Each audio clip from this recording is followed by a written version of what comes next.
সকলে এটা হাত চাপৰে আমাৰ মাননীয় সাংসদ মহোদয়ক আমি স্বাগতম জনাইছোঁ। গামছাটো আগত দিয়া। এইবাৰ আমি সম্বৰ্ধনা জনাম আমাৰ সদায় সহযোগিতা আগবঢ়োৱা আমাৰ অৱহেপুৰী উত্তৰ বিধানসভা সমষ্টিৰ সন্মানীয় বিধায়ক আব্দুল বাতিন খন্দকাৰ ডাঙৰীয়া। তেখেতে এখন ফুলাম গামোচা আৰু এখন জাপিৰে আমাৰ BTM NGOৰ সদস্যসকলক সম্বৰ্ধনা দিবলৈ আমি অনুৰোধ জনাইছোঁ। এইবাৰ আমি সম্বৰ্ধনা জনাম আমাৰ বৰপেটা বিধানসভা সমষ্টিৰ আমাৰ সন্মানীয় বিধায়ক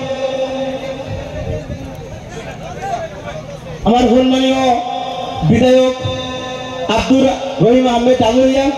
তেখেতক এখনি ফুলাম গামোচা আৰু এখন জাপিৰে সম্বৰ্ধনা জনাবলৈ অনুৰোধ জনাইছোঁ।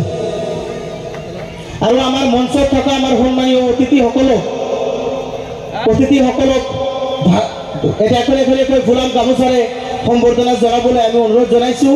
এতিয়া আমাৰ সাংসদ মহোদয়ে ভাষণ ৰাখিব আৰু যদি বেয়া নাপায় 1 মিনিট সময় আমাৰ এটা